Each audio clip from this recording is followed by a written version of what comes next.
operate a fleet of over 30 vehicles shared by a growing local membership base and more than 950,000 members globally. Zipcar's model of car sharing, the round-trip or station-based sharing, has proven to have substantially positive impacts on society.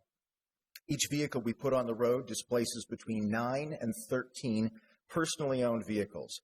50% of car-sharing members either sell or defer purchase of a vehicle after joining our service. Our members walk, bike, and use public transportation more, and each member, because they drive less overall, reduces their personal carbon emissions by up to 1,600 pounds per year. Each of our vehicles supports the needs of around 50 members, far more than a personally owned vehicle, which on average sits idle 95% of the day. With substantial proven benefits, it's logical that the city would want to choose to support car sharing by offering access to curbside parking. These public parking partnerships are not a business requirement for our model to be successful, but these highly visible locations can accelerate our growth and consequently our positive impact on the city. As the city considers extending and modifying this policy, I hope to offer 2 lessons we've learned in other cities that might inform your discussion. First, on pricing, we found that the most successful car-sharing programs, those that help cities meet policy goals, are those with competitive pricing for on-street parking spaces that are at or below market rate compared to off-street parking locations. As currently structured, the city's pricing proposal for dedicated parking in metered locations is well above market rate, thereby discouraging operators from choosing on-street locations. It's unlikely that operators like ours would choose city-sponsored spaces should they remain more costly than off-street spaces. Second, we found that soliciting permission from abutting and adjacent property owners when placing vehicles to be a logistical barrier to growth. We're proud of the community's support for services like ours and have countless member stories and quantitative data that speaks to our impact. Their voices are too often crowded out by the interests of property owners. We have found great success when city leaders and policymakers take an affirmative stance that car sharing is a social good and members deserve the same access to curb space granted to personal vehicle owners. While we're happy to earn support from our neighbors, we hope the city will partner more closely with us and look differently at these requirements. We'd love to continue to grow our service in Minneapolis in partnership with the city, and we would welcome further discussion on these items. Zipcar, we're big fans of any idea that makes more efficient use of our roadways and vehicles and makes cities better places to live. We know the city of Minneapolis shares these goals, and we look forward to continuing to work together to make Minneapolis a great place to live. Thank you. Thank you. Anyone else signed in? No one signed in. Anyone wish to come forward and speak on this matter? Anyone wish to come forward?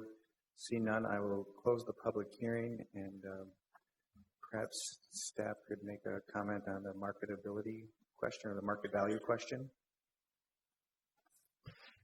Mr. Chair and council members, Mr. Harvey raised 2 items. One was the pricing and one was the adjacent property owner requirements that are in. The way on the first item, relative to pricing, it's specifically about metered parking and pricing of that. In some circumstances, the pricing on the street compared to the adjacent off-street parking is lower, and in some cases it's higher. So it may vary in location by location. And so generally, depending upon where you are in the city, that can vary. And so we'll be interested in hearing what Mr. Harvey and others have relative to that. We are aware that he is operating primarily an off-street model right now, but as we have laid out in the policy document, we've also kind of created this advisory committee, which I think will be a perfect venue to talk about these and other issues, not only the pricing, but also the property adjacent review and approval by them. So. Thank you. Thank you for that. Any further questions? Seeing none, I know we had very good conversation and vetting in our previous committee as noted on the subject matter. So I will move the item before us as described. And then just to highlight that one aspect of it is amending the license fee schedule to add car sharing operators license fee, and that will be referred to the CDRS committee. With that, all in favor say aye. Aye. Dissenting name, that carries. Thank you very much. Thank you for your commentary. That concludes all our public hearings. We now have our two remaining items, and we'll go to item 12 in the discussion section, and that is to discuss the analysis that led to a recommendation for a contract with Eureka Recycling for processing and marketing commingled recyclables as described, and this will be referred to Ways and Means Assistant Director Cerny. David Herberholz with the Division of Solid Waste and Recycling will present. Good morning. Good morning, Mr. Chair, committee members. My name is Dave Herberholz, and I'm the Director of Solid Waste and Recycling for the city. Very pleased to be here to provide this brief presentation on the processing and marketing RFP for commingled recyclables from our residential collection program. First of all, I'd just like to provide some brief background on why we conducted this RFP. We are currently in the first year extension of an agreement with our current vendor, Waste Management. This is actually the fourth year of service with them. So, and we intentionally issued this RFP in advance of contract expiration and increased the length of the term of the contract to attract potential proposers that may need a longer period of time to provide us with the city with a better price. A little background on the timeline. This was a lengthy process, and we really went with a very professional and technical approach that began back with the release of the RFP on September 28th of last year, 2015. We conducted a pre-proposal conference on October 21st, 2015 that was attended by 5 interested vendors. Around that time, we solicited Burns & McDonnell, the solid waste consultant, to assist us with the RFP process. We were very pleased to receive 2 submittals, 2 proposals on December 4th, 2015, one from our current vendor, Waste Management, and one from Eureka Recycling. In addition, an evaluation panel comprised of staff from the City of Minneapolis, Department of Public Works, and Department of Finance. The Burns & McDonnell consulting firm in Hennepin County was assembled to score the submittals based on criteria that was outlined in the RFP document. Waste Management and Eureka Recycling submitted competitive proposals as evidenced by the evaluation panel's scoring, and both exhibited high professionalism during the entire selection process, which included a post-proposal interview and facility tours. Both proposers have time-tested, successful recycling, processing, and marketing operations with established facilities in the city, and they've been operating here for more than a decade. Each facility has the ability to properly process our Minneapolis residential recycling volumes, and the access and distance to each facility for our city and contractor collection crews was principally equal. The final basis for selection involved a financial analysis of cost and services, which was part of the criteria that focused on the following key distinguishing factors. Number one, Eureka Recycling offered a lower per ton processing fee. Number two, both companies proposed an 80-20 revenue sharing package, but Eureka was the only proposer to offer and agree to use third-party indices for the purposes of determining commodity values used in calculating the revenues to be shared. In addition, Eureka proposed to waive their portion of the recycling revenue if, for some instance, the total market value of each ton of material was less than what the city's per ton processing fee was. A little overview of where we're at with recycling, I guess, market-wide. Current recycling materials markets are depressed, and they offer limited revenues. And unfortunately, there's not really a good forecast for improvement this year. So therefore, securing an agreement with the lowest proposed processing fee limits the city's risk during the term of this agreement. And after careful consideration, Eureka Recycling has been selected as our preferred proposer. And this recommendation and contract award is based on the technical merits of their proposal. We are requesting that committee action authorizing proper city officials to negotiate and execute a contract with Eureka Recycling for the processing and marketing of commingled recyclables for a period of 5 years for 100% of the city's residential recycling volume. And with that, that concludes my presentation, and I thank you, and I'm available for questions. Thank you. Are there any questions for staff? Councilmember Yang. Thank you, Mr. Chair. I've been looking at the RCA, and then I wasn't clear about the contract amounts. Do we have that at this point, or is that going to be under negotiations? Help me with that one more time. The contract amounts for the 5 years. Okay. The valuation of an annual year is approximately $1.3 million. However, the net impact, we've never had to pay. We've usually received recycling revenue. So as far as the net impact, it's some money coming back to the city. Okay. And, with regards to that, we're both companies that competed, pretty similar or equal in terms of what they were,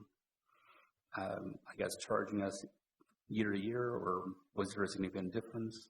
Eureka was low as far as their per ton processing fee. They came in at $49 a ton as opposed to Waste Management at $53 a ton. So over the course of the 5-year contract, it equates to about a savings of $250,000. Okay. And Mr. Chair, one more question. If we move to Eureka, does that mean we still have one sort for single sorts? Is that still going to continue, or are we changing the way we do that? Chair, Councilmember Yang, yes, one sort. There'll be basically no change in our current program. Thank you. Any further questions? Seeing none, we do handle contracts all the time, though because this one is a large contract and because it does touch many of our city goals, in addition to the core service, we wanted to make this discussion item, however brief. I want to thank the staff, particularly your leadership director, to put together the team that did such a, thorough and unequivocal, quantifiably based analysis to get to this conclusion and recommendation.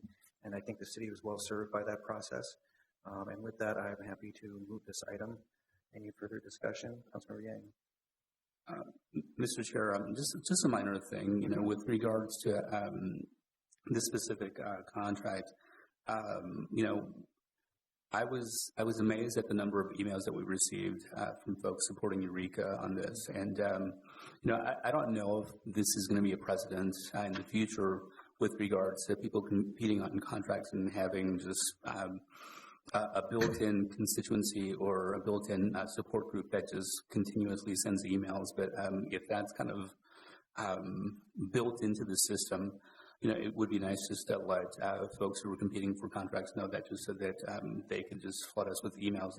Not saying it was, a bad thing. I'm just saying that, that was kind of something that I noticed, and just that it was interesting to see that. And, I'll leave it at that.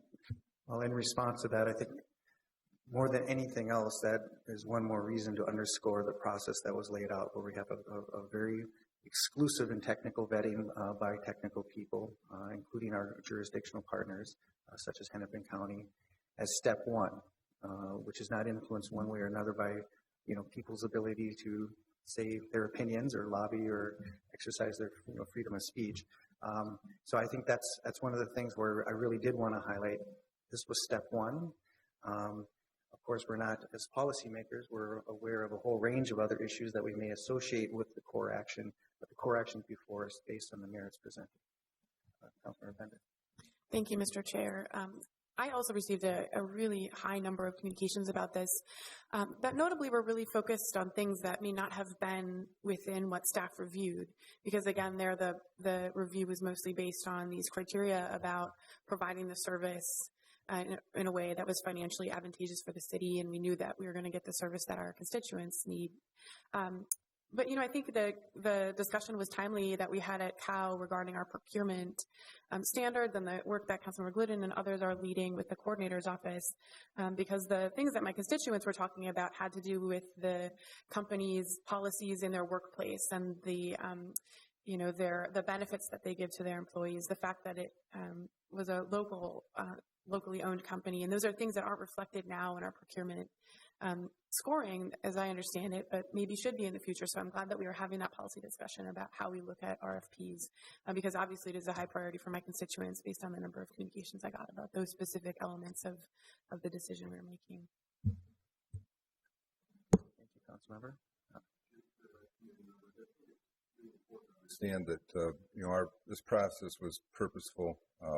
The intent of it was to, with us knowing and understanding the political environment, the community involvement, some of the advocacy of one of the firms, is that we stuck to our RFP criteria and the technical merits of the proposal, and we feel very confident that the process was done in the right way and that we have a very qualified vendor to move forward with. And we have a luxury here in Minneapolis, is that we have 3 very large major recycling centers in our city, and that's really unheard of. Well, thank you very much. Thank you as well. So we have a motion before us. Any further discussion? Seeing none, all in favor say aye. Aye. Dissenting nay. That carries as presented. Thank you. And then the last item is just really a placeholder for any further questions if desired regarding car sharing policy. Seeing none, I will move that item. All in favor say aye. Dissenting nay, and that carries as well. We are now concluded with our agenda and thereby adjourned. Thank you.